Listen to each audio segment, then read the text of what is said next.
Hey, this is Jonathan, and I am talking with Tom Kelly of Be Safe Lawn Care. Hey, Tom, it's great to have you on the call with me today. How you doing?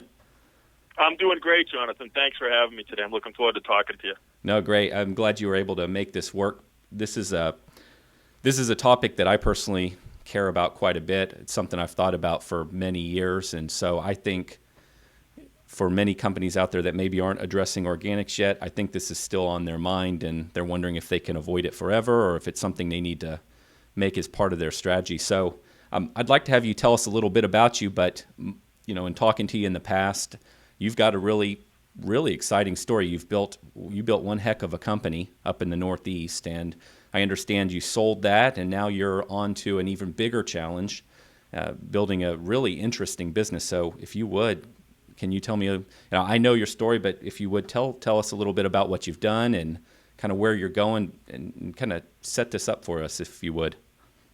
Yeah, sure, no problem. I got into lawn care by accident, like most people. When I graduated college back in the early 90s, I got a job with a company that a lot of people still remember called Barefoot Grass Lawn Service, which was a large national chemical lawn care service provider. So I think they were the second biggest in the country behind True Green. And I worked for Barefoot for a couple of years, I think 3 or 4 years in the early 90s. And when Barefoot was sold to True Green ChemLawn in 1996, that's when a couple of partners and myself, instead of going to work for True Green, we decided that it was a good time to roll the dice and try to start our own service company. So we started a company called the Lawn Dog in 1997 in southern New Hampshire. Our first office was in Hudson, New Hampshire. And we really did very well. We were able to, to make sort of a long story short, we grew Lawn Dog to about 7 locations and more than 20,000 clients over the next 15 years or so. And, it was a lot of things coming together. We were really good at what we were doing. It was good timing. We knew how to run a lawn care service business sort of from the corporate side, having worked for a big corporate company. So we did very well and grew Lawn Dog significantly over the years. Were you doing any organics with Lawn Dogs? You know what?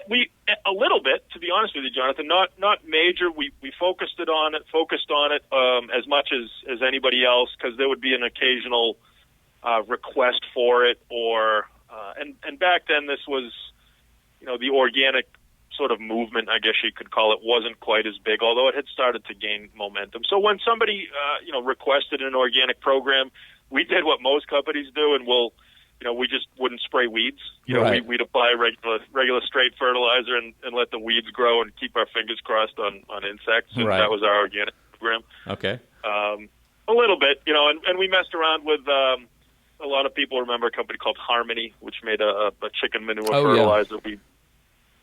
We used that a little bit, but nothing significant. We didn't, we tried to position ourselves as IPM experts and tried to reduce pesticides. But at the end of the day, it was really, pretty much the same thing that was in the True Green truck. Right.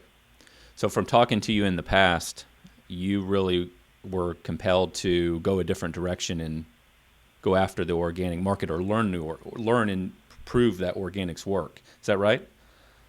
Yeah, that's part of it was probably just the fact that I was getting older and being a little bit more concerned with things like my kids' health and the health of the environment and that sort of thing. A lot of it also had to do with just a building knowledge in terms of the craft of lawn care. In that I knew that there was an alternative way than just 6-7 apps of fertilizer and blanket apps of weed control and merit.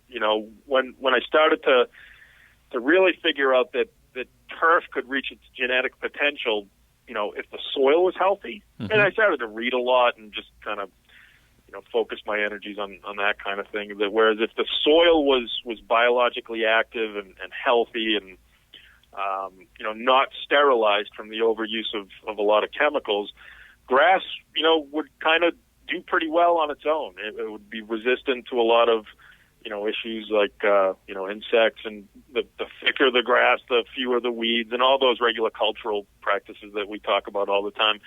Healthy organic soil grows healthy organic grass, and probably, I don't know, I guess it was around 2005 or so, I started thinking hard about that, and that was probably the birth of some of the things we're doing today. Okay. So I'd like to ask you a little more about this in a little bit, but from somebody that's listening to this and they're not sure about organics, is this something that is financially lucrative for them? And I'll bring this up a little bit more later, but is this something that can really add profit to their business from what you've seen and what you've learned in the companies you're working with, or is this more of just a defensive maneuver for a company? Yeah, no, that's sort of a loaded question, because I could talk about that for an hour, but yep. It depends on how you want to look at it. It absolutely is a lucrative option to add to your business. Most companies add it as an option. A lot of lawn care service companies don't abandon their typical program. Immediately they'll offer the organic program. But even in your grocery store, the organic tomato is going to cost 30-40% more than the regular tomato. So people expect to pay more right for organic. So that, just generally speaking, as an overall theme, is very true. You can expect to charge more for it. It really appeals to a more wealthy client base too. People who have money to spend are much more happy to spend it on something that makes them feel good about the way they're treating the environment and their own property. So, to answer your question directly, it absolutely is it's a profit center for sure. You can really do well by adding an effective organic program, no doubt. So just to clarify, so my transactional value will go up, being that I can potentially charge more because it has a higher perceived value and so on and so forth. But are you also saying that you're finding that your net margin on it can increase a bit as well? Like, for example, product cost doesn't completely offset all of the increase that I can charge possibly in price. Is that true? Yeah, actually, that's where sort of the trick is. First generation organics, where you're just applying, say, multiple granular applications of organic fertilizers, your product cost is going to be crazy. It's too expensive. It's not something that you can implement and charge enough to be profitable. So some of the newer technology, and I won't go off on that tangent right now without answering your question, but allows your product costs to go way down. So the general scenario, or the general formula that I usually throw out there, is that your product costs, if you do it the right way, are going to be, in the neighborhood of 10, 15, 20% more. But if you can charge 15, 20, 25% more, right, not only, so your transactional fee goes up, but your margin goes up too. Because even though you're paying a little bit more for product, you're actually charging more than that. So you're absolutely right. Your net margin increases just by the nature of the formula. Right. Are you finding that, are you able to hold labor cost at about the same, or does labor cost go up a little bit as well? No, the labor costs are identical. There's no difference in terms of, say there's two trucks on the road. One's doing an organic program, one's doing a chemical program. It's the same truck, it's the same employee. The fixed costs associated with that are steady. They don't change. See, from a business owner standpoint, that's a big deal. I'd much rather spend more money on product costs than I would labor. The last thing I want to do is have to add more employees. But if I've got a cost go up anywhere, I'd rather be it on my product cost side anyhow. So that to me is a positive. That had always been one of my perceptions, is that my labor cost was going to go sky high and my callbacks were going to go sky high if I switched over to an organic program. So you're saying that's not what you're seeing when it's done right. Is that correct? Yeah, absolutely. In terms of labor, I mean, that's legitimate. There is no change. It's not something where you have to pay somebody more to do an organic program, or bring on more employees, or have 3 people on a crew to do something. It's if you do it right, it literally is the same exact formula from a labor and even equipment standpoint. So in terms of, and think we talked about that in the past, but just to clarify, I think what you just alluded to. So my same spray tanks, my same spreaders, all of that, do I keep it? Would I have to change anything? No, it's the same stuff. And sometimes there's a misconception that, when you're using an organic product or a biologically active product, you need to change up your equipment, and that's absolutely not true. The equipment is literally interchangeable. It's the same equipment you use for one, you can use for the other.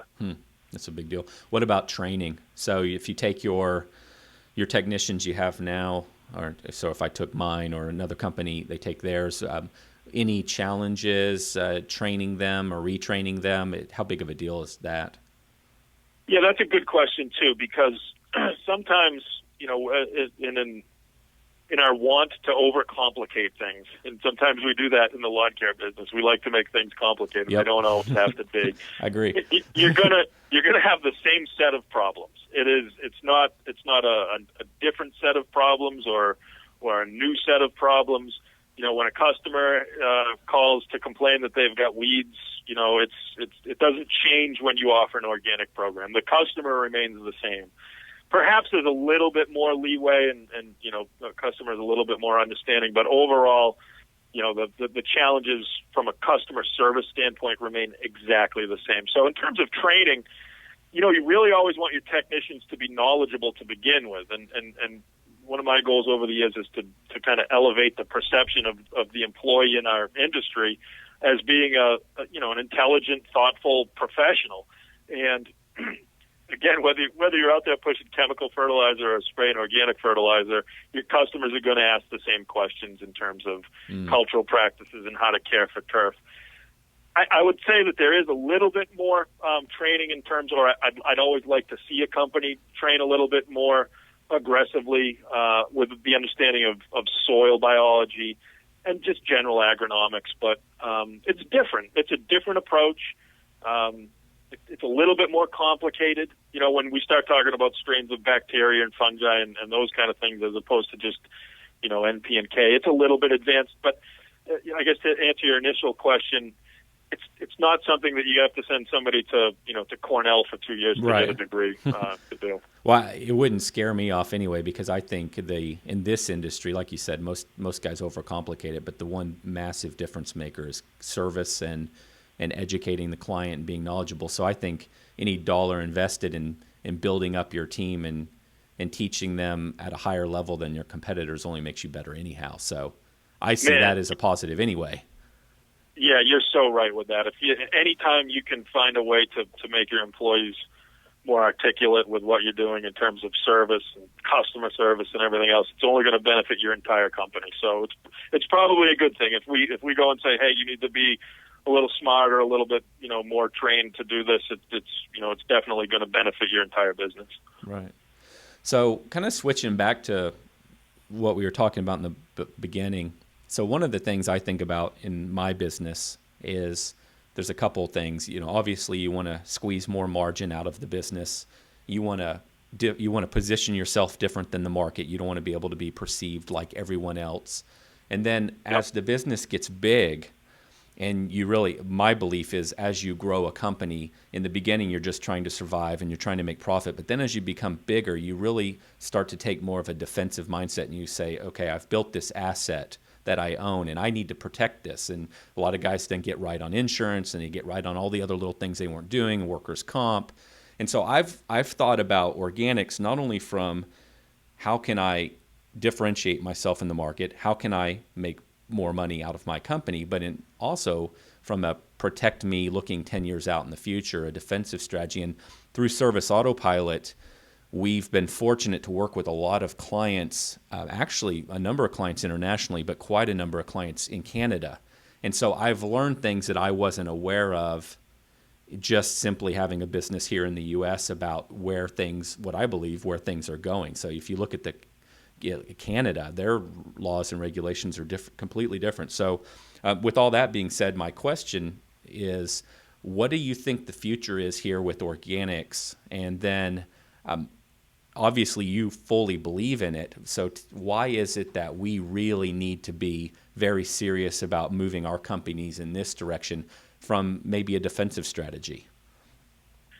That's an incredible point that I'm not sure a lot of businesses are completely wrapping their hands around or their head around, immediately speaking, but more and more are all the time. So when you mention Canada, Yeah. the majority of Canada now makes it, it's not lawful to apply pesticides for aesthetic purposes or for cosmetic purposes. So if there's a dandelion in your client's lawn, you can't spray it with a 2,4-D based product because that's illegal.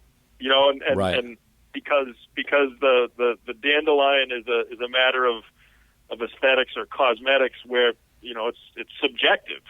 Some people think that dandelion doesn't belong there. Some people say, hey, maybe it does. So that was a struggle that went on for many years in Canada, and it's really spread through the majority of all the provinces, and the most of the country has legislation in place where you can't use, chemicals. You can't use lawn care pesticides to improve your lawn. Right. And we've seen, when you talk about the future, that's actually really trickling down into the United States all the time.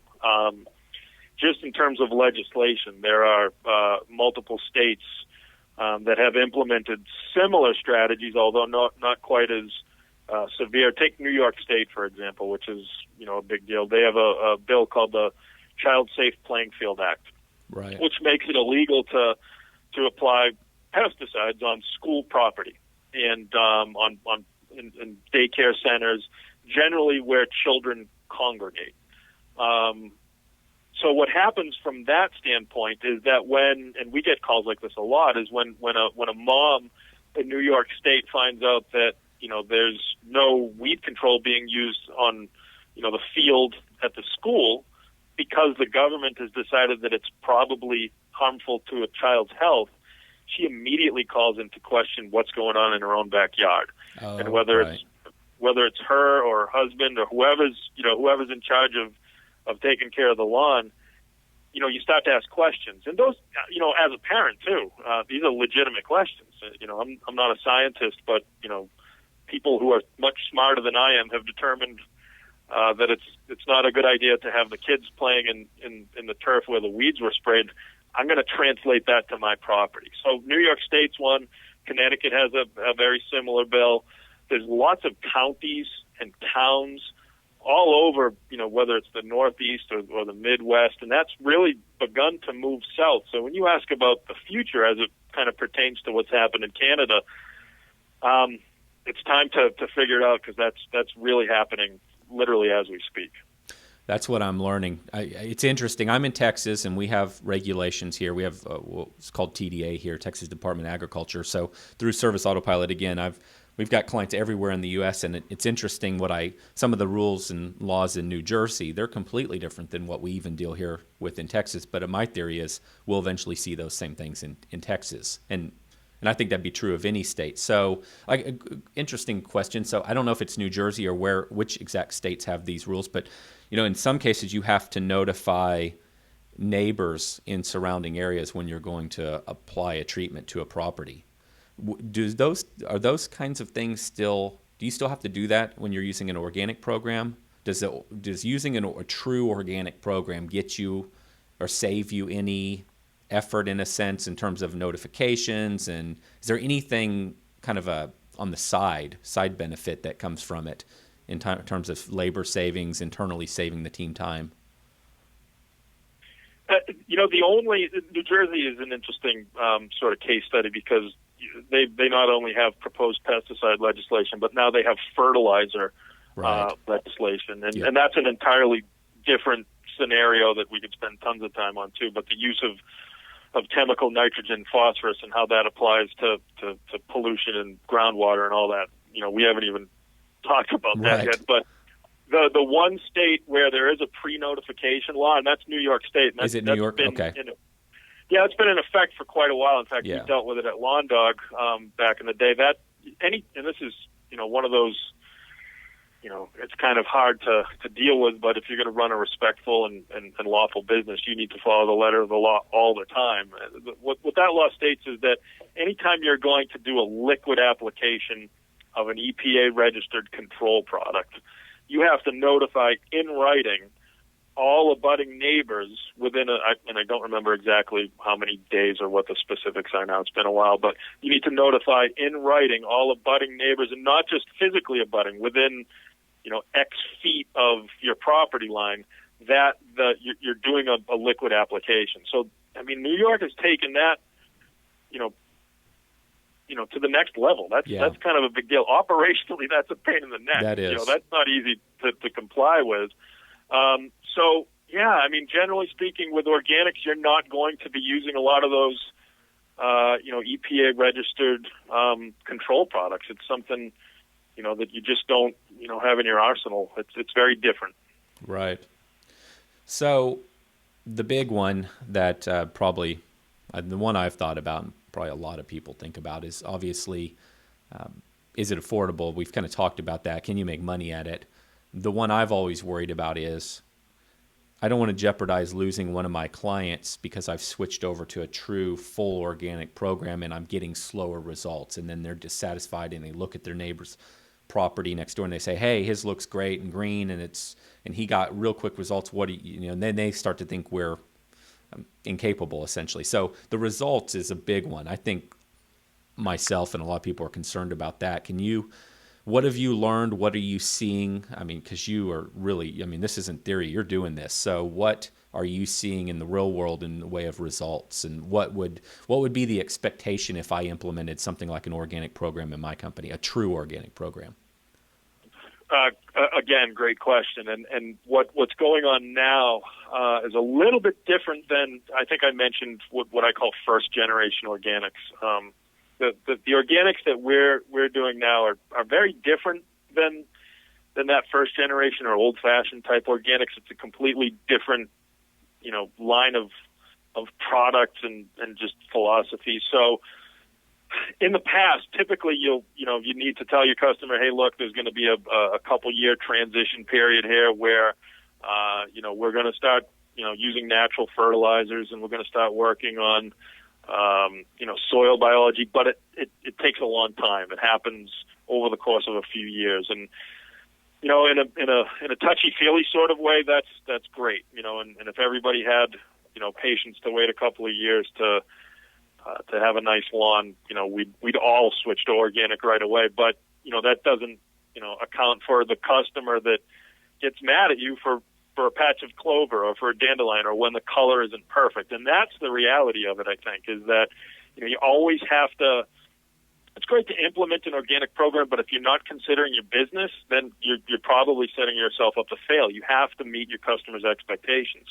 Right. So a couple things here. One is that the new organics and a lot of the new methods and products and programs and all that good stuff really allow for a much quicker transition.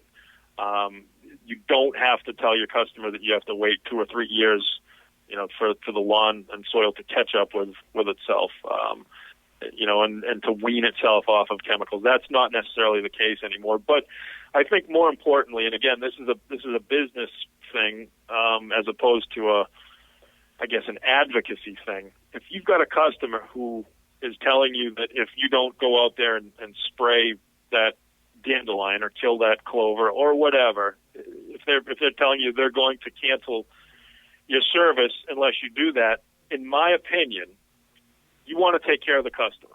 And if you need to take a couple of steps backwards in terms of the products that you're using in order to keep your customer happy, in order to keep them, enrolled and not cancel, that's an okay, choice to make. You always want to err on the side of doing right by your customer base. And if you need to employ a rescue treatment, now and then, this is something that comes up with us a lot.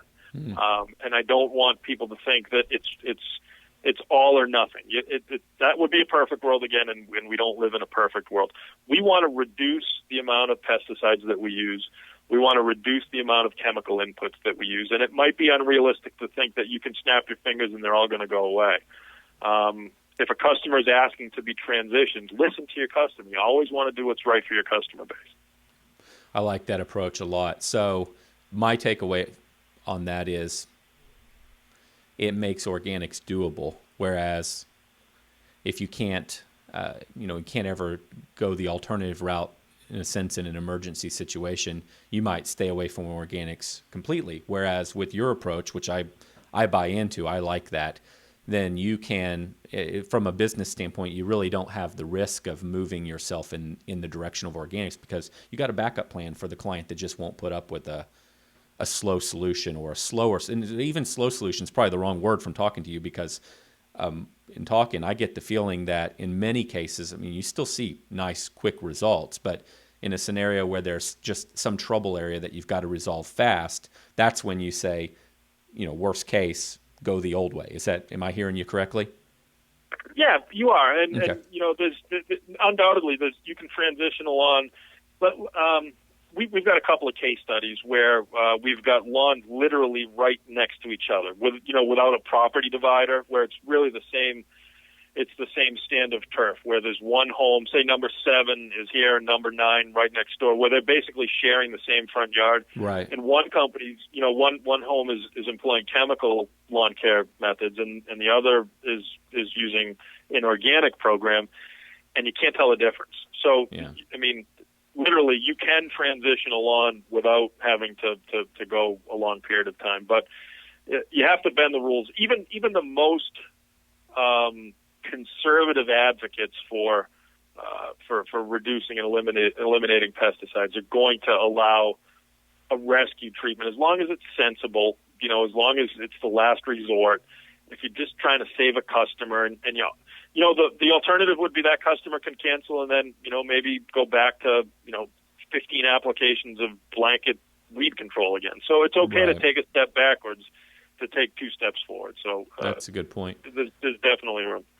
So we've come a long way from when I first became aware of the organic approach. I don't even know when that was, but it was a while back, and we just learning from you and reading and thinking about where things are going. It's amazing how much we've advanced. What do you see coming? What's the future?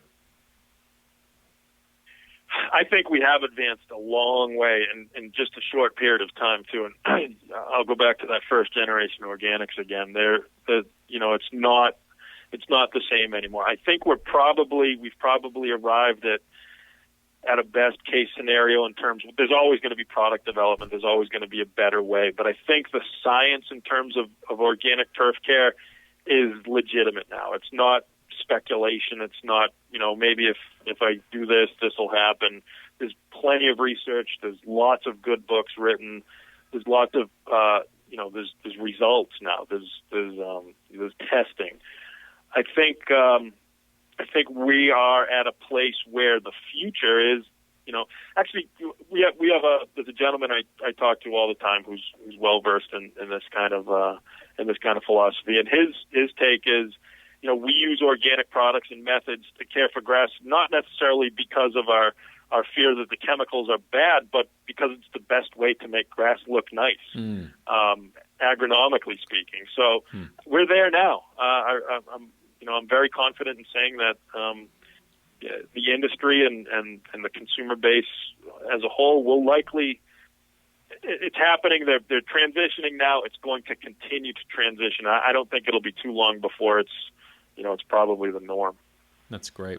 So we can, I think it's pretty much proven at this point, we can build up the health of the turf. We can essentially control weeds. What about pests? And I think you might have said something about in the beginning, but is there anything with what you're doing and what you've been studying and is actually taking place in the market, what can we do to, like, for example, in my business, we do the year-long ant treatments, and we try to do some preventative treatments to keep bugs out of the houses and fire ants and all those other things. So what do you have in that area? What are the possibilities with an organic approach for pests? One of the things that we always recommend companies do is you don't want to change things up in terms of implementation or a program that look really any different than what your chemical program looks like. So if you're doing 6 applications of fertilizer and whatnot, and you're offering an ant flea and tick program, do the same thing, just do it with alternative products. So when you ask about ant control, and at Lawn Dog we had an ant flea and tick program and treatments that were really super popular. I mean, they're pests that people don't want to deal with, and in the South and where you are, it's even more of a big deal. It's funny that there are, and this isn't our core business in terms of dealing with products, but there always have been, and there are new products coming out all the time that are natural pest control products that just haven't been really popular for whatever reason. I guess that's an entirely different argument, but there are lots of pest control products, whether it's surface, pests or ants or ticks or mosquitoes, that work very, very well on controlling those kind of insects. So that's almost something that's been going on for a while. It just hasn't really been wildly popular. I don't know if it's in terms of product marketing or whatnot, but for instance, cedar oil. Cedar oil is a natural insect control. It works really well with ants. I use it at my house all the time in terms of keeping the ants out of the house. It will keep mosquitoes away. It's a natural deterrent for lots of insects. And cedar oil certainly isn't new. I mean, it's something that's been around for a long time. It's just really growing in popularity now, maybe because people are calling into question some of the insecticides. But when you go down that road, there's been items in place for quite a while that are very effective. So something like cedar oil, is that typically sold at a Estes or a Lesco, or do you have to go generally somewhere else to track down those products? No, they're readily available. I know that Lesco is carrying a really nice cedar oil product this year that's been real popular. My brother actually runs a Lesco service center, and he says he sells. Yeah, he says he sells quite a bit of it. There's lots of different brands out there, and again, even from a retail standpoint, those are really growing in popularity too. So the knowledge base is growing, that these products are available. So this is a question for you more from my perspective. So I'm in Texas, and I think a lot of guys in the South will kind of have this question. I know there's different weed varieties all throughout the country, but for us here in the South, we have historically used MSMA to treat crabgrass and Dallis grass and Johnson and all these different grassy weeds. And MSMA was basically taken off the market a while back. You can still spray it if you have it in inventory, but you can't pick it up. And so this is a big concern. And along with that, the big concern in having conversations internally at my company and talking to other guys, I know a lot of guys in the industry, the question always comes up, okay, organic program sounds great. We'd love to do it, but what are we going to do about the grassy weeds? Because that's the weed in the lawn here in our market that will just make the lawn look terrible in 2 days. So Absolutely, have you found that through an organic program you can control those weeds? What are your findings on that type of a weed in the southern market? I often say to people, especially this time of year, that on the day I finally pass away, it will be at least 2 or 3 years earlier than it should have been because of people yelling at me about crabgrass. Uh-huh. I mean, that's the biggest causer of stress in our industry, by far. Yeah. Are those grassy annual weeds where they explode quickly, yeah. and most of the country now is in a pretty significant heat wave. It's that time of year. There's going to be crabgrass. It's a fact of life. And whether it's a chemical lawn and an organic lawn, it's just the crabgrass calls will start, and I'm sure they have for you already. Oh yeah, May. So there's a couple of different approaches that we take to grassy weeds in the organic world, and because organics isn't necessarily a product centered approach. There's not like when I don't think MSMA when I think crabgrass, although I've spent plenty of time with hand cans of MSA in my life, or Claim or Drive or whatever it is now. We like to think that we can manage a lot of these pests in a lot of different ways. So primarily, I shouldn't say primarily, but from a product standpoint, products like corn gluten are popular. I'm not a huge fan of granular corn gluten in terms of pre-emergent control, really because it's a fertilizer as well, and there's sort of a contradiction there. And that's first generation where you need a lot of product. But there's now liquid corn gluten, which really has the nitrogen taken out of it. It really works very well on all grassy annual weeds, but it's a small part of a larger management strategy. it's really interesting that this is something that people overlook oftentimes because we're so focused on being a product-centered philosophy or approach in lawn care in general. But think of this: when your crabgrass or your dallis grass or any other sort of annual grassy weed germinates, over the course of the year, we continue to fertilize it. We continue to fertilize it with water-soluble, quick-release nitrogen, in addition to the slow release that's in the fertilizer. So because a lot of those grassy annual weeds have really shallow root systems, you know that day when it finally you just get that massive crabgrass explosion. All of a sudden, it's like, oh man, there's crabgrass everywhere. Yep. What would be the worst thing you could possibly do?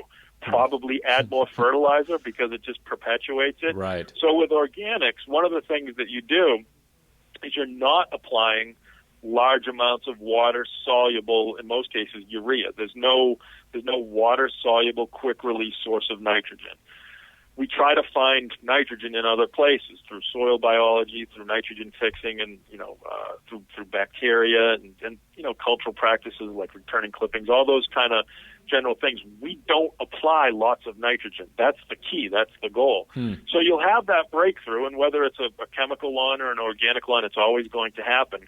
But the biggest difference is that we're not fertilizing it consistently, every 4 or 5 weeks for 3 months. You will really immediately notice far fewer service calls or complaints because the crabgrass, even though it's there, it's not quite as visible. It's not growing at 3 times the speed of the turf. It becomes less of an issue. Then once soil biology really increases and you have a much more healthy soil food web, it's just generally speaking a less hospitable place for those sort of weeds to grow. So without even any inputs, without any product changes or anything at all, if you discontinue using a lot of the chemical products we've come to really depend on, you can eliminate that crabgrass from your turf over the course of a few years naturally. It will go away. I guess that's where there could be a transition. I see. When you begin to employ some of the product-based strategies like a liquid gluten and making some adjustments culturally, you can get it out of there quicker. But again, Jonathan, I'm going to go back to my what we were talking about earlier. If you've got a customer that's got some crabgrass and they tell you if you don't come out there with your post-emergent and get rid of it, my suggestion is that you're going to have to do it. There's not really a good post-emergent accepted organic control for annuals, a selective grassy annual post-emergent control. So MSMA or Drive, or I don't even know what Drive is being called now, Sedgehammer or something. Those post-emergent chemical options, in the event that a customer is going to cancel, are your last line of defense, and you should be careful with it. Try to reduce it. Don't be reckless. Save the customer. So if you're able to cut back, so a couple of things come to mind when you say we're able to cut back on the amount of fertilizer we're applying. Are we going to continue to see the green effect? Are we going to continue to see the thickness and the greenness in the lawn that a chemical lawn would see? Yeah, and again, this is where it takes a while. It's taken me years. Is you're not thinking in terms of pounds of N per 1,000 square feet anymore. Okay. It's not like, I need to get 3/4 of a pound of nitrogen now, and especially with you guys too, and deeper in the south where you're dealing with Bermuda grass or warm season turf grasses. You need a lot of nitrogen, so it can be a challenge to find it. But it's just that water soluble chemical nitrogen that gives you that quick roller coaster ride where you get that nuclear green for 2 weeks and then it goes away. I guess you don't lose anything in terms of quality, but the truth be told, that nuclear green I just talked about that you see in early spring on some of the chemical lawns, that might be a thing of the past, where it almost looks unnatural. Where you probably see it from an airplane, the glow. So you may lose that a little bit, but in terms of even color and dark color, a lot of that depends on the grass types to begin with. But you're not giving up a lot because you're changing your pounds of nitrogen per 1,000 square feet. So one thing about putting less fertilizer down, if you're a maintenance company and you're mowing, you don't get quite the surge. And I know through the the slow release, you can eliminate some of the surge, but you don't get quite the surge, which is a nightmare for a maintenance company. Guys come down, you're the same company, or your fertilizer company precedes you, they put down fertilizer, trying to get the thing as green and thick as they can, and their goal is completely opposed to the maintenance company that's got to come in and mow the lawn behind them. And even if they're mowing it weekly, there's so much top growth that it's a nightmare. And so being able to maintain the greenness while at the same time not having to put down the fertilizer am I thinking in the right direction? Would it mean less speed in the way of growth, or would an organic lawn grow? I now realize the organic lawn is going to be as green, probably, but will the organic lawn grow as fast as a lawn where you're constantly dumping fertilizer, or would you see a little bit of a pullback in the way of growth? You sound like you've been on a mowing crew in April before. I know the business, so I know all the pains that come with it. The fights as a result. Yes. Put it this way. The first application in the organic program that we implement does not even contain a fertilizer. And when you clear the slate a little bit and think about it, of all the times in the course of a year where it probably doesn't make sense to apply a fertilizer is the spring. You know, when the turf is as green as it's probably going to be naturally, it's using stored energy from the previous year, and it just doesn't make sense. You know, those days of spraying the 4600 and just making, you can look at the grass and watch it grow. Right. And really, tick off the maintenance crews. That's true. I mean, I think what you were getting at is in an organic lawn, you do slow growth down a lot. You don't have the roller coaster ride. What we try to do is follow the genetic patterns of the turf grass. So in the north, if you're dealing with a cool season turf grass like a bluegrass ryegrass mix, genetically speaking, that grass doesn't want to be fertilized unless it's late spring or early fall. And we've forced fertilizer on it through our chemical programs over the years to create artificial growth. As a result of that artificial growth, you're really making the mowing crews mad, for one thing. You're creating disease activity. Surge growth is creating stress. When the mowing crew is out there and they're cutting it 3 ways to make sure they're getting all the clippings up, they're really stressing the grass out. That creates problems a week from that event. Right. You know what I mean? So you have to follow, genetically speaking, when that particular species wants to be fertilized. It's different for different types, but you just aren't going to force unnatural growth with organics. And the color is just as good. It really is. That's a big deal. What about water? So my hunch is that if I'm putting down less fertilizer, then I'm probably able to cut back on watering a bit, or am I off base there? Yeah, no, you're right there too. Okay.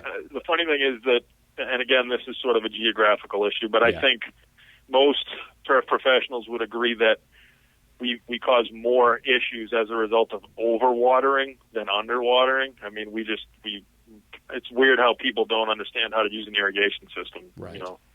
Yeah, we struggle in our market with getting our clients to understand that the less frequent, deeper waterings that you rotate through your zones, and again, we're in the South, are just so much more effective than this craziness we see of 5 minutes every day, 7 days a week, or right. or 30 minutes a day, 7 days a week, or whatever the number is. And so water education is a big deal. And actually, from my perspective, anything we can educate our client on or teach the client and show them that, hey, we can save you money on your watering bill and conserve there as well. That's a selling point. That's another point of differentiation as a company. So tell me a little bit about that. I interrupted you there, but you were starting to tell me that I think that we can cut back on watering a bit. No, huge. You're right. And I guess when you were saying that, it kind of occurred to me that, at the core of organics is the reduction of inputs. And we're not just talking about fertilizer, we're talking about water too. So part of it is educating people on how to water properly, and I'll take 45 minutes of per zone every 3 days over 15 minutes every day, absolutely, all the time. Yep. But just by nature, by an organic healthy soil with lots of microbiology retains water much more efficiently. It's almost like a sponge, and that's what you want with your turf. That's why you water deeply, so that the roots have to work hard. You want the root system to go down as deep into the soil as possible. So the longer and the deeper the roots, the more healthy and resilient the turf grass. So when you water 10 minutes per zone every day, the roots are going to be happy to hang out on the top of the soil because that's where the water is going to be, and that creates problems. But yes, absolutely, an organic lawn requires. I know there are people that say 50%, whatever percent. I don't know how they prove that, but far less water than a chemically dependent lawn. Yeah. That's a big deal. So the last one, and then I got just a couple, and thanks for all your time here. I got just a couple more for you, but what about smell? That's one that I used to think about back in, you'd cover your lawn with something. you'd come in and they'd spread stuff around with rakes, and we'd cover it, and the yard would stink for a week. And I mean, do we still live in those days, or is it better these days as it's advanced? That's funny because that's topical with us right now. My company has many different inputs and different fertilizers and whatnot. And one of our fertilizers, the nitrogen is derived from composted plant material and fish, and it stinks. Okay, it doesn't smell good. It's not like you can smell it when you're applying it. Okay. So sometimes the homeowner will come out and say, "Wow, man, that stuff, that must be really working good because it smells so bad." Hey, maybe that's how you position it. Yeah, exactly, right. And then the smell goes away. But believe it or not, and I don't know how this is even possible, but we're sourcing deodorized fish at this point. With this particular product moving forward, and don't ask me because I don't know. I don't know how you take the stink out of fish when somebody has. So okay. It's a good question, and it's a legitimate question. And it's funny because sometimes it really is bothersome to people. Sometimes people make a joke about it, but I guess that's an example of how, even though we've reached a point where we're pretty successful with the things that we do, we're always getting better. Yeah. So to the point where we're taking the stink out of fish somehow. So are we keeping the kids off the lawn and the dogs off the lawn like with the chemical program? Is that still a concern for some number of hours after the application? No, not at all. Yeah. Actually, not at all. I mean, you always want to follow label directions with any product that you apply. Sure. But no, there's no re-entry time. Even with a lot of those insect controls I talked about, cedar oil, neem oil is another popular one. Zero re-entry. Even when those products are used in agriculture, they have a 0 days to harvest. So when you use a chemical insecticide on strawberries or something, usually there's a days to harvest that's going to be, say, 30 days, which is recommending that you don't eat that for 30 days and after the product's been applied. Most of these products have a 0 days to harvest, so you could basically spray it and eat it the same day. So there's no re-entry time.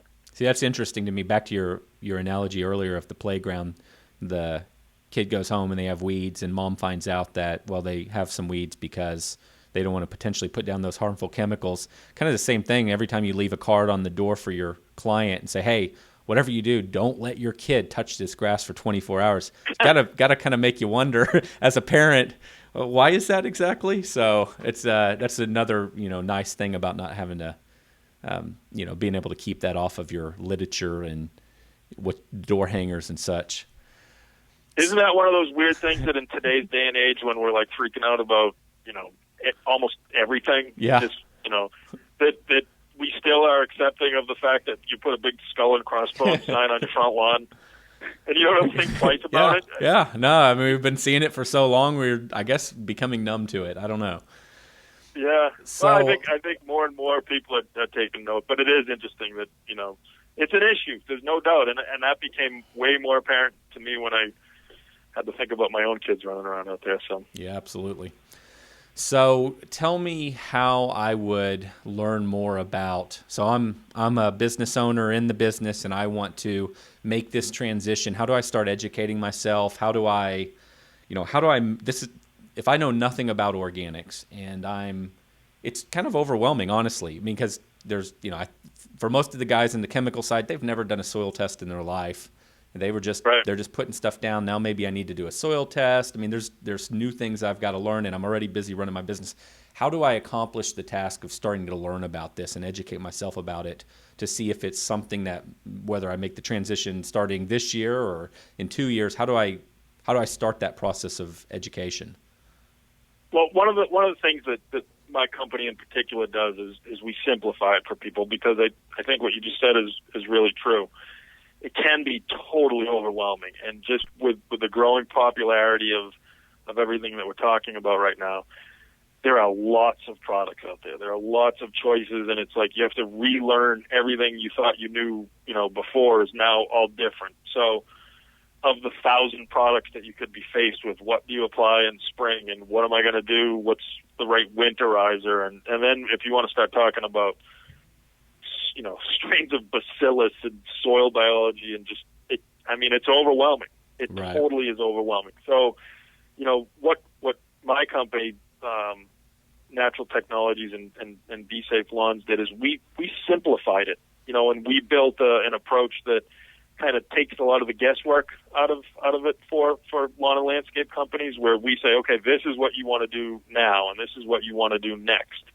And a lot of it is dealing with synergy with one product, working on, off of what happened previous and thinking ahead. So it is overwhelming. You're absolutely right. It's complicated. And that's why those first generation programs were kind of failures, because it's not just a simple product substitution. You can't just, like I said at the beginning of our conversation, stop spraying weeds and, keep your fingers crossed with bugs. It's not going to happen. So it is, it's a process. There's no doubt. You want to read a lot. You want to associate with people who've been through the process. You just want to become well versed on soil biology, and I think keeping an open mind in terms of implementing a strategy is always important. But you're right; it's complicated and it can be overwhelming. It's not impossible, that's for sure. It can be done, but it's different, no doubt. So if you're a company, let's say you're a company, you have thousands of clients that I call it fertilization weed control, that you provide that service to. What's the ideal approach? Do you start promoting it to your clients to make the transition, or do you say, okay, starting this year, we're all organic, and taking into account your strategy where in an emergency situation you react accordingly and you fix maybe the problem with the chemical solution if you must. But forgetting that aspect, what I'm saying is, do you find that companies are better offering it to their clients and transitioning, or trying to just move everybody onto this program and we're switching the entire mindset of the entire organization, we're now organic? Or can you really live in both worlds? Can you sort of be the old chemical way and be the organic way with the hope that eventually you're 100% organic? What's the best strategy from what you've seen? I think probably the latter. The last scenario that you just mentioned is probably the most common one.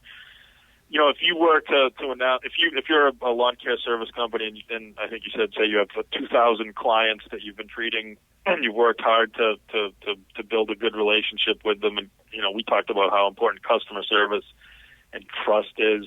If you sent out a prepay letter at the end of this year that said we're switching to organic, it'd be chaos. People would be freaking out. Everybody would say, no, don't do that. I don't think we're at that point yet.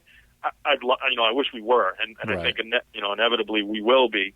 But what most companies have done, Jonathan, is they very gingerly offer an organic program that doesn't cost a whole lot more.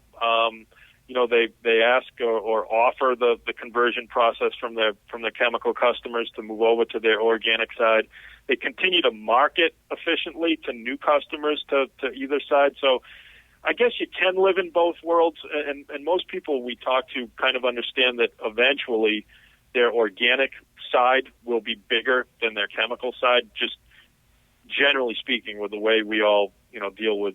Take a look at organic agriculture in the section in your grocery store, how big that's gotten in comparison to previous years. Yeah. I think most people, or at least most forward-thinking companies, realize that that's going to be the case.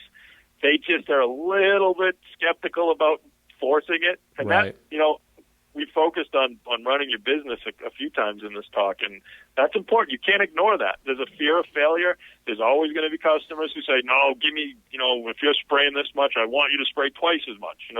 Those customers are there. You don't want to alienate them.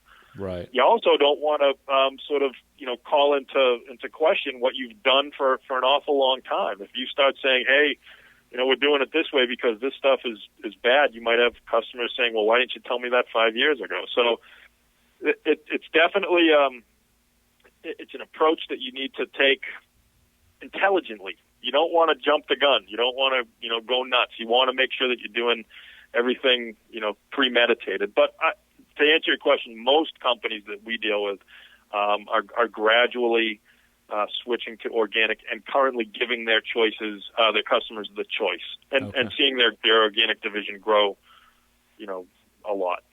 Are we seeing the True Greens and Scotts of the world making the transition, or what are you seeing the really big players in the market? Are they making a move yet, or are they still sitting and waiting? We'll use True Green as a perfect example because they're not in a very good situation where they're the country's biggest lawn care provider, and they've built a really huge business on spraying pesticides. Basically, they're a chemical company. Yep. If all of a sudden they said, "Hey, we're not doing that anymore. We're doing it this way," imagine how many people are going to, say, "Well, what's going on with this? Am I going to get sick because of what you did?" You're basically admitting that everything you've done for your entire existence has been wrong. So that I'm glad I'm not in that boat, because the investor's unhappy with that scenario. But when True Green introduced their True Natural program, you've probably heard of that, and a lot of people have. People said, "Tom, what are you going to do now, man? True Green's got an organic program." I was thrilled. I was like, "That's awesome." They're acknowledging that there's a need. They're going to promote it. There's those silly commercials they have on TV sometimes, and what's the saying? A rising tide raises all ships. So even though we're sort of a little minority, when the big guy acknowledges that what you're doing is probably the future, man, that's awesome. They got the marketing budget to spread the word. Yeah, right, absolutely. So I don't think that I don't fear a True Green kind of putting us to the side. I think it's great that they've begun to introduce it. And from a personal standpoint, any reduction in some of those chemicals is okay by me. It's a big deal. Yeah. So you've given me a lot of time here. I'll tell you what. Why don't you give us one last thing? Give us a good case study or a good example of a success story here that it will be motivating for from everyone to really be thinking about this and why it's the future and why we need to be considering it in our businesses. Right. Yeah, we've got. I'll give you a literal example. We've got a company in New Jersey, and he won't mind if I name his name. It's a company called Hydro Green. Okay. Yeah, and he was a skeptic. He came on board with us last year and implemented our organic program, and he was kicking and screaming all the way. He was forward thinking enough that he knew he needed to do it. But remember, I mentioned the two lawns right next to each other. That yes. Those are Keith's, one of Keith's customers, or two of them right next to each other. Okay. This is an old school guy who built sort of an old school business, did very well, fairly conservative, who's been in business for a while, and I guess he probably always had this little tweak in his mind that he had to do something a little bit different in order to continue to differentiate not only his business but to continue to grow and thinking about the future, like you mentioned earlier. And Keith brought on our organic program reluctantly, but has seen awesome results. He is one of our biggest advocates, to the point where I mentioned those two lawns at the beginning of the conversation. And he's grown his business immensely just by offering the organic program. He's grown a lot of his other divisions by opening up doors to clientele that typically wouldn't have paid attention to him before. That's a success story. Good. He's got great results with the agronomic program. He's grown his organic customer base significantly. His overall growth has done very, very well. He feels like he's doing the right thing, and he's a firm believer now, whereas he was skeptical before. That's fantastic. That's great. Anything else we should know about you? Anything else you want to parting thoughts here? I really love having these conversations. Even though I've been doing this for 20 years, I still like talking about grass. And if anybody who happens to be listening, anybody in your audience just wants to talk about it, I'm absolutely available anytime. My company, Natural Technologies, we help existing lawn and landscape companies make that transition all the time. It's what our core business is, and we're still excited about doing it. So, my phone's always available and my door's always open. That's great. Well, Tom, I appreciate all your time here. It's been a big education. So thanks for coming on. And again, thanks for all your time. Yeah, no, thank you, Jonathan. I really enjoyed it. You're welcome. I did too.